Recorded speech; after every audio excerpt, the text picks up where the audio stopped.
നമുക്ക് എന്തായാലും നമ്മൾ കൊണ്ടുവന്നിട്ടുള്ള പ്ലാന്റ് നമ്മുടെ ആ ഒരു ടാങ്കിനകത്തോട്ട് നമുക്ക് സെറ്റ് ചെയ്യാം. നമ്മളാണ്ട് ഈ ഒരു 2 പ്ലാന്റാണ് നമ്മൾ എടുത്തിരിക്കുന്നത്. അന്നേരം നമുക്ക് ഈ ഒരു പോട്ടോട് കൂടി നമുക്ക് അതിനകത്തോട്ടൊന്ന് സെറ്റ് ചെയ്ത് കൊടുക്കാം. കാരണം നമ്മളെ 2 ടാങ്കിലും നമ്മൾ ഓരോ പ്ലാന്റ് വെച്ചിട്ടുണ്ട്. ഇനി നമ്മൾ പോളാർ വൈറ്റിൻ്റെ ആ ഒരു ടാങ്കിനകത്തോട്ട് നമുക്ക് ഈ ഒരു കുടം ഒന്ന് സെറ്റ് ചെയ്യണം. കുടം സെറ്റ് ചെയ്തിട്ട് നമുക്ക് പോളാർ വൈറ്റിനൊന്ന് വെച്ച് കൊടുക്കാം.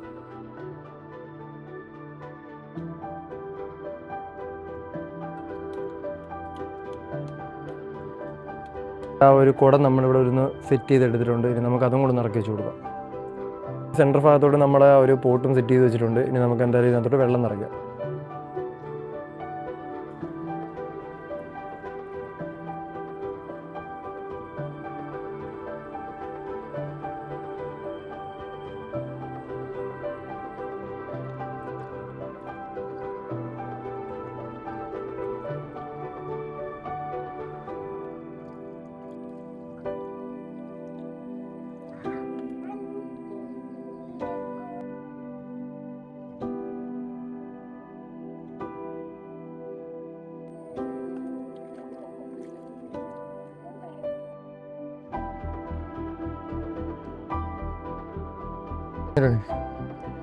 നമ്മൾ 3 നമുക്ക് പിടിക്കാൻ പറ്റിയിട്ടുള്ളൂ. കാരണം ഒരെണ്ണം എന്താണ്ട് ഈ ഒരു പാറയുടെ സൈഡിലോട്ട് കയറിയിരിക്കുക.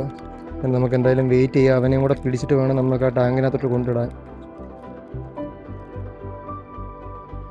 നമ്മൾ 4 മൂളിയും പിടിച്ചിട്ടുണ്ട്. എന്നാൽ നമ്മൾ ടാങ്കിനകത്തോട്ട് നമുക്ക് ഇറക്കി കൊടുക്കാം.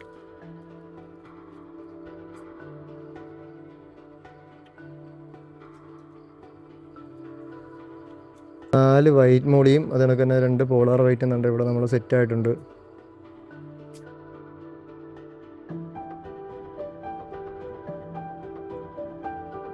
അതായത് നമ്മൾ ആ റെഡ് ഗപ്പിയെ നമ്മൾ ഈ ഒരു ടാങ്കിൽ നിന്ന് പിടിച്ചിട്ടുണ്ട്. എന്നിട്ട് നമുക്ക് നേരെ കൊണ്ടുപോയി നമ്മുടെ വൈറ്റ് മൂളി കടന്ന് ഈ ടാങ്കിനകത്തോട്ട് നമുക്ക് അവന്മാരെ ഇറക്കി വിടാം.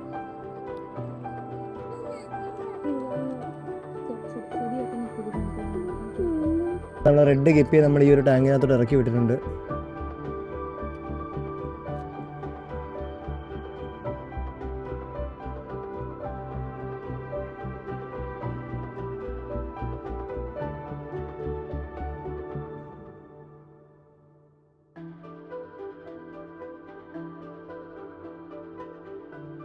നമുക്കിനി ഒരു പുതിയ വീഡിയോ ആയിട്ട് കാണാം. ബൈ.